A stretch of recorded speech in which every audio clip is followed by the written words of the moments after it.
বুঝাইতাম আম পাতা জাম পাতা বড়ই পাতার কোনো অভাব নাই। কোনো পাতা দিয়া বড়ই, কোনো পাতা দিয়া গরম জল করে না, বড়ই পাতার পানি দিয়া কেন গরম জলটা করে? আম পাতা কি দোষ করলো, জাম পাতা কি দোষ করলো, বড়ই পাতা দিয়া কেন গরম জল করা হয়? এই কথা দিয়ে কোনো মৌলবি কয় না। লাল কাপড়, নীল কাপড়, হলুদ কাপড়, কত কাপড় দেখলাম, কবরের কাপড়টা কেন ভাইজান সাদা? এই সাদা দিয়া কেন দাফন করা হয়? এই কথা দিয়ে পৃথিবীর কোনো মৌলবি কয় না রে। এ আমার যুবক,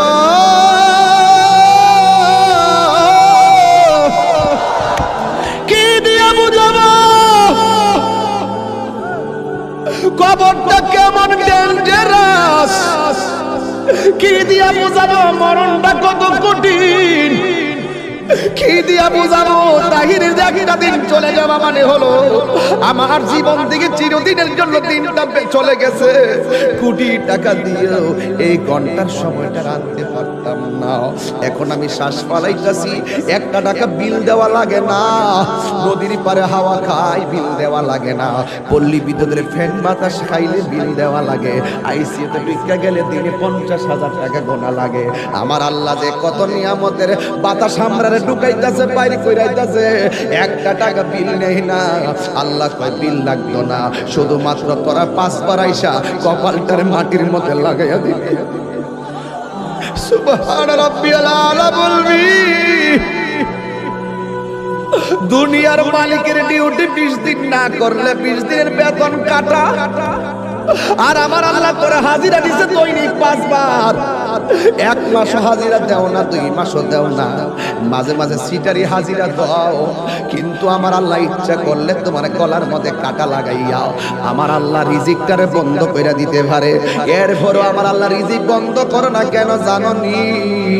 কারণ হলো আমার আল্লাহ কয় আমি আল্লাহ তো মায়া কইরা বানাইছি। নবীর আয়েশা বলেন, নবী গো আমি এমন গুনাহ করছি আমার আল্লাহ ছাড়া কেউ জানে না, কিন্তু আমি এমন ভাবি আল্লাহর কাছে ক্ষমা চাই, কিন্তু আমার আল্লাহ ক্ষমা করবে কিনা আমি জানি না। কেন জানে মনে হয় আমার আল্লাহ আমাকে ক্ষমা করবে না। এবার মুসা নবী ডাক দিয়ে কয়, ও পাগলনি, তুমি কি এমন গুনাহ করছো যে এই গুনাহের কারণে আল্লাহর কাছে তওবা করার পরও তোমাকে তওবাটা কবুল হবে কিনা তুমি মনে করতে পারো না? এবার মহিলা ডাক দিয়ে বলে, নবী গো আপনি তো আল্লাহর সঙ্গে কথা বলেন, আপনি আল্লাহরে যাইয়া আমার নামটা ধরে কইবেন আমি মহিলার দোয়া আল্লাহ কবুল করছেনি, আমার গুনাহগুলো আল্লাহ মাফ করছেনি। আবার মুসা নবী ডাক দিয়ে মহিলা তুমি কি এমন গুনাহ করছো যেই জন্য তোমার কথা আল্লাহর কাছে গিয়ে আমি তুলে ধরার জন্য বলেছো? এবার মহিলাটা ডাক দিয়ে বলে, নবী গো আমি একটা অন্যায় করছি। কই কি অন্যায়? কই আমার বিয়ে হয় না, কিন্তু আমি একটা মানুষের সঙ্গে অবৈধ মেলামেশা করেছি। এরপরে আমি বুঝতে পারি নাই আমার পেটের মধ্যে একটা সন্তান চলে এসেছে। এখন মনে মনে ভাবলাম এই সন্তানটার আমি কি করব, কিন্তু মারার তো কোনো পদ্ধতি পাইলাম না। আমি একটা আস্তে আস্তে কোনো রকম ভাবে কাপড় চোপড় দিয়া দিয়া চলাফেরা করি, মানুষকে আমি বুঝতে দেই না যে আমি হামেলা। এই জন্য আমি কোনো রকম ভাবে চলাফেরা করি, কাপড় চোপড় পরি যেন মানুষে না বুঝে। কিন্তু আমি এমন ভাবে দিন যত বাড়তে শুরু করলো, আমার শরীরটা ভারী হইতে শুরু করলো। শেষ পর্যন্ত যখন 6-7 মাস হলো মানুষ আমারে দইরা ফেলাইবো আমার অস্বাভাবিক অবস্থা দেখলে, এরপর আমি জঙ্গলে জঙ্গলে যায়া যায়া ঘুরছি যেন মানুষ আমারে ধরতে না পারে। ও নবী গো, নবী গো, নবী গো আপনি জানেন গো, আমি যখন দেখলাম 10 মাস 10 দিন হয়ে গেল, একদিন আমার পেটের ব্যথা উঠে গেল, মনে হয়েছে যে না আমার সন্তানটা হইব।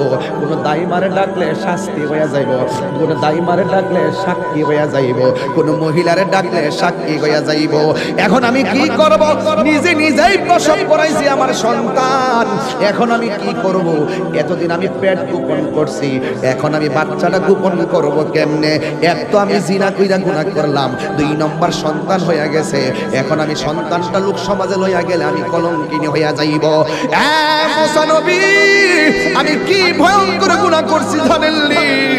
আমি জঙ্গলার ভিতরে বাচ্চাটা হওয়ার পরে জিন্দা সুন্দর একটা ফুটফুটে বাচ্চা, এই বাচ্চাটার আমি গলার চিপ দিয়া মাইরা ফেলাইছি।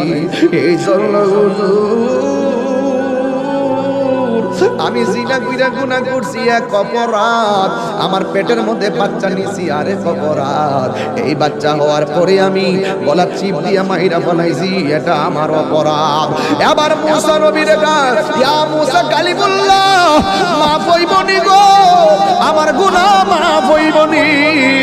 মুসা নবী তো গরম নবী, মুসা নবী ডাক দিয়া কম বক্তার মহিলা, যাও যাও এখান থেকে চলে যাও, এখান থেকে চলে যাও, এখান থেকে চলে যাও।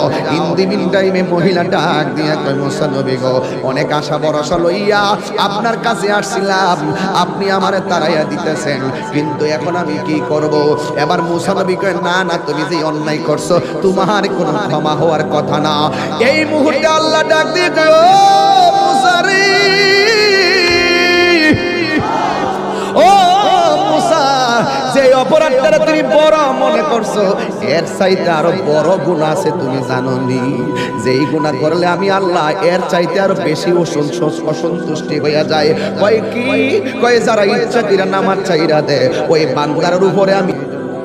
মা বোনদেরকে বলবো, মা এই মাদ্রাসার জন্য 1000 টাকা হলো আপনি দিয়া দেন, আপনার 1000 টাকা নিয়ে আমরা গর্ব কইরা মাঠে যাইয়া, মার্কেটে যাইয়া 2 বস্তা সিমেন্ট আইনা মাদ্রাসার কাজে লাগাইতে পারবো। একদিন আপনি থাকবেন না, এই টাকাগুলা একদিন মিজানের পাল্লাই কথা বলবে। এই দুনিয়ায় চিরদিন আমরা থাকবো না গো। ব্যাংকের মধ্যে টাকা আছে, এই টাকা দিতে চান না, ব্যবসার টাকা আছে, দিতে চান না, কিন্তু একটা কথা মনে রাখবেন, মরণের কালে গেলে আপনার কবরের পা যাওয়ার আগে আগে মরণ আপনার সামনে আসবে। আপনার পাশে আপনার সন্তান বসে থাকবে, আপনার পাশে আপনার আপনজন বসে থাকবে, কিন্তু আপনার মরণের কষ্টের ভাগ আপনার সন্তান নিবে না। আপনার কবরে যদি আযাব হইব, এই কবরের আযাবের ভাগ আপনার সন্তান নিবে না, কিন্তু আপনার সন্তান ঠিকই আপনার ব্যাংকের টাকার ভাগ নেওয়ার জন্য কামরা কামড়ি শুরু করবে। আপনার সন্তান জমিনের ভাগ নেওয়ার জন্য পাগল হয়ে যাবে, কিন্তু আপনার কবরের ভাগ আপনার সন্তান নিবে না।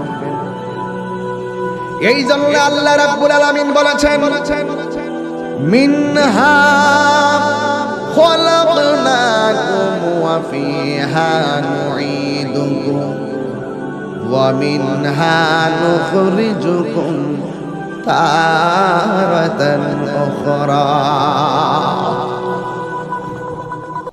এই তো আমি পেয়ে গেলাম, দেখছেন ওয়াজের ভিতরে উত্তরপাড়া সিদ্দিক মাছ ব্যাপারী, তিনি দিয়া দিলেন মাদ্রাসার জন্য 5,000 টাকা।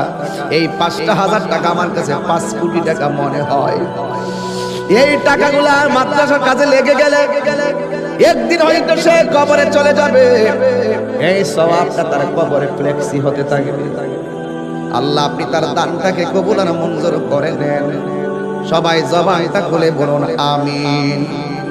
আল্লাহ বলছেন, এই মাটি থেকেই তোমাকে সৃষ্টি করা হয়েছে, এই মাটিতেই তোমাকে দাফন করা হবে, এই মাটি থেকে তুমি একদিন হাসরের ময়দানে উঠবে। আমার যুবক ভাইরা গভীর মনোযোগ, আমাকে বিষয় দিয়েছে কবরের আযাব আর হাসরের ময়দানের ভয়াবহতা। এই ওয়াজগুলো আমি প্রতি মাহফিলে করে দিলটা নরম করে দেওয়া লাগবে। আল্লাহ আল্লাহ क्या मुबारक नाम है, अल्लाह अल्लाह आशिकों का काम है, मकान चुश्ती नमाजी बंज़गाना फवाइलुल लिल मुसल्लिन अल्लज़ीना। जोरे जोरे की अल्लाहु আকবার বলা যাবে না। আমার যুবক,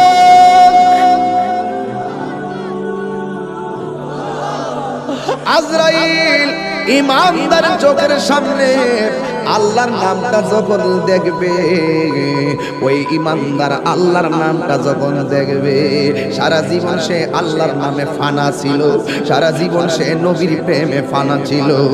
ও যুবক রে, ইমানদার যখন শুইয়া শুইয়া আল্লাহর নামটা দেখব, তখন ইমানদার আল্লাহর নামের উপরে ফানা হইয়া যাবে। ও আমার দয়াল নামে এত মধু,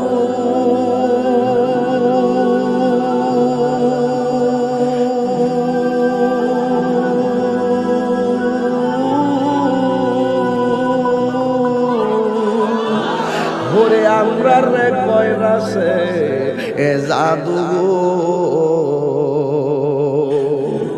ওরে দেখা দিয়া খুলে নিয়া, দেখা দিয়া খুলে নিয়া, নিবা মনের বেদনা, আমার মন গয়াসের দেওয়ানা, আমার দয়াল নামে, দয়াল নামে এত মধু, খাইলে মধু ফুরায় না, আমার মন গয়াসের দেওয়া। আরে তোমার পাইবার আসি,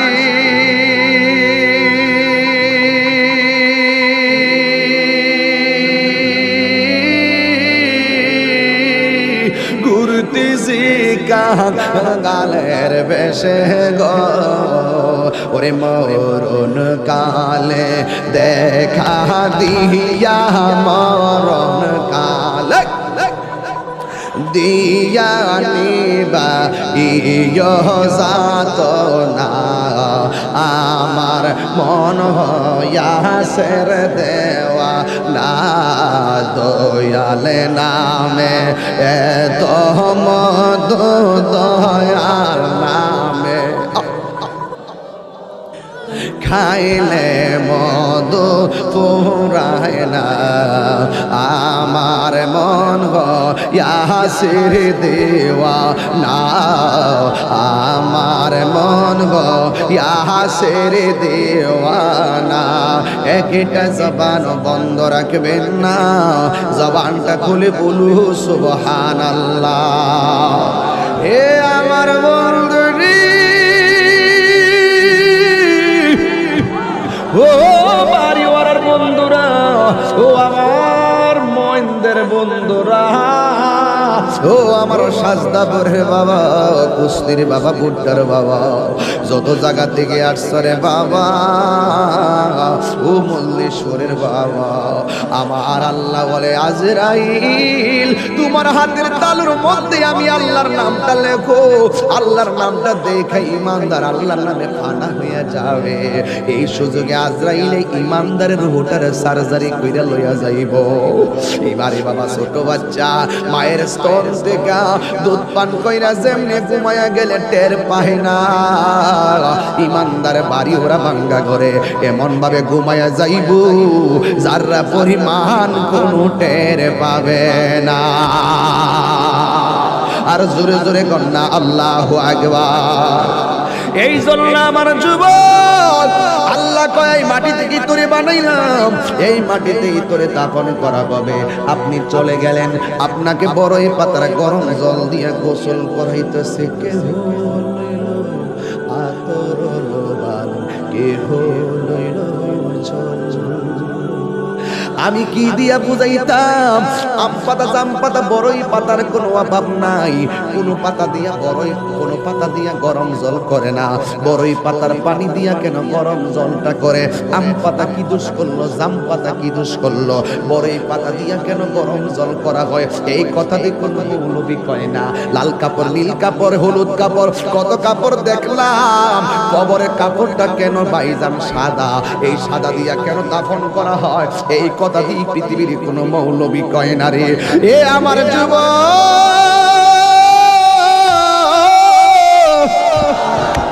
কি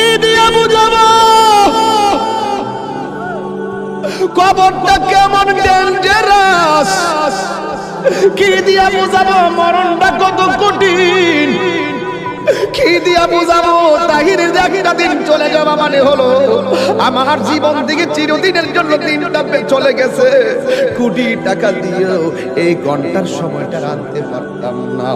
এখন আমি শ্বাস ফালাইতাছি, 1 টাকা বিল দেওয়া লাগে না, নদীর পারে হাওয়া খাই বিল দেওয়া লাগে না, পল্লী বিদ্যুতের ফ্যান বাতাস খাইলে বিল দেওয়া লাগে, আইসিইউতে ভিক্ষা গেলে দিনে 50,000 টাকা গোনা লাগে।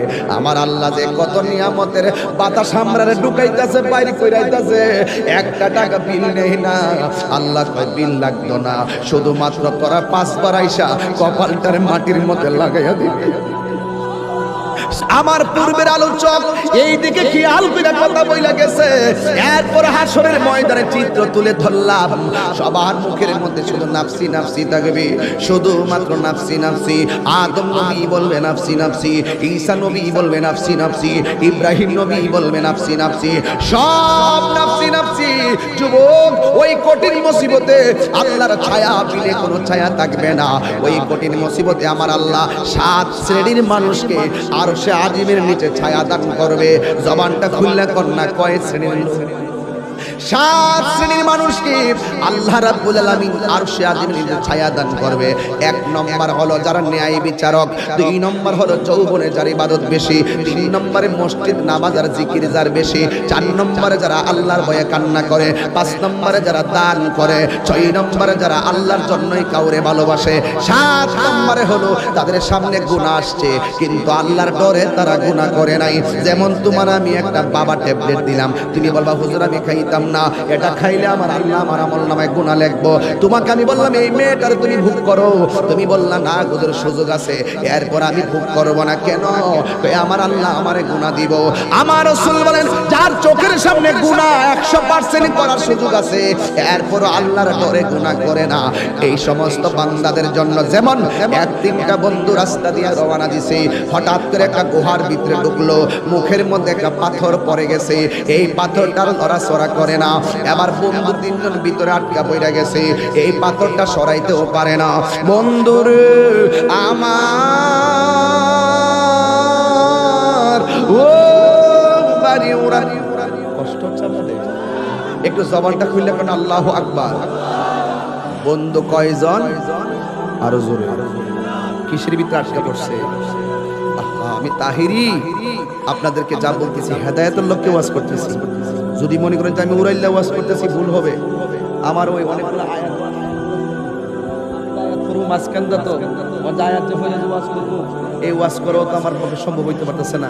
অনেকগুলো আয়াত আসছে যেগুলো নিয়ে আমি কথা বলার এখন পসিবল হচ্ছে না, সময় খুব বেঁধে দেওয়া সময়। তবে একটি কথা বলতে চাই, ওই গুহার ভিতরে যখন 3 জন ঢুকলো, ঢোকার পরে বলতেছে এখন কি করব, পাথর তো সরাতে পারি না, কি করব এখন? পাথরের ফাঁক নাই যে এই ফাঁক দিয়ে আমি কাউকে ডাক দিব, কেউ আসে আমাকে বাঁচাবে। আবার যদি কেউ ডাক দিতে না পারি, পাথর যদি সরাতে না পারি, তাহলে এটার ভিতরে আমাকে না খেয়ে মরতে হবে। এখন 3 বন্ধু বলতেছে তাহলে একটা কাজ করো, নিশ্চিত মৃত্যুর মুখে পড়ে একজন আরেকজনকে কয় জীবনে যদি কোনো ভালো কাজ করে থাকি, চলো ওই ভালো কাজটাকে পুঁজি করে আল্লাহকে বলি, আল্লাহ তুমি আমাকে এই কাজটার উসিলায় তুমি আমাকে মাফ করে দাও। এবার একবারে কয় আল্লাহ একটা মেয়েকে আমি তাড়া করেছিলাম, মেয়েটাকে তাড়া করার পরে মেয়েটা খুচুট খেয়ে নিচে পড়ে গেছে, আমি তাকে ভোগ করার জন্য তার শরীর থেকে ওড়নাটা সরাই ফেললাম, তার শরীর থেকে কাপড়টা সরাই ফেললাম, আমি তাকে ভোগ করার জন্য তার উপরে ঝাঁপিয়ে পড়লাম। মেয়েটা আমাকে বলল হে যুবক তুমি আমাকে ভোগ করবা, আমি নিরুপায়, আমি অস্থির, আমি কি করব?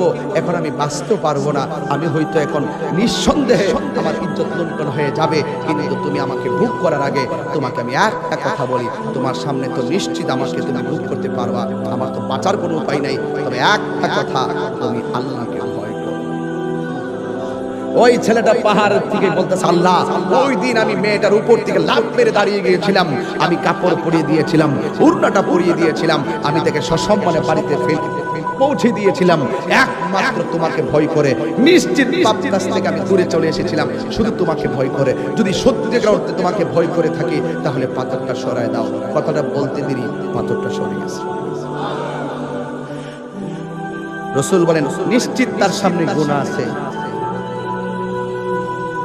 নিশ্চিত গুনাহ। সুযোগ আছে, বৃষ্টি পড়তেছে, মালিকে টিনের ঘরে ঘুমাইতেছে, হুট করে পরিজাল হয়ে গেছে, টিনের ঘরের আওয়াজে, বৃষ্টির আওয়াজে হয়তো মালিকে টের পাবে না, পরিজালটা হাতের মধ্যে নিয়ে কেউ মারতেছে, নিশ্চিত 20-25টা মাছ উঠবে। কেউটা মারতে যায়, কয় মালিককে দেখতো না, চুরি যে করবো, গুনাহ হইব, থাকবে। দুধ দুহন করছে, হুট করে কয় 2 কেজি হইছে, আধা কেজি, 1 পা পানি দিয়ে দিন, নামলে একটু বেশি পাবো, পানিটা মিশানোর সুযোগ আছে, আর না কেউ দেখে না, আল্লাহ দেখতেছে। ওজনের মাপে দোকানে মাপতেছে, কিন্তু এই সুযোগ আছে, কিন্তু গুনাহ করে না। রাসূল বলেন এই প্রকৃতির মানুষগুলো হলো, একটা আছে মানে সুযোগ পানা গুনাহ করার জন্য, আরেকটা আছে নিশ্চিত সুযোগ আছে, এরপর সে গুনাহ করে না। রাসূল বলেন এই প্রকৃতির মানুষের জন্য আল্লাহ পাক হাশরের মাঠে আরশে আজিমের ছায়া দান করেন। তাহলে কবরে মৃত্যুতে সুখ আছে, দুঃখ আছে, কবরে সুখ আছে, দুঃখ আছে, হাশরের মাঠে সুখ আছে, দুঃখ আছে। তো সুখের কাজ দুনিয়াতে করতে পারলে মৃত্যুতে সুখ,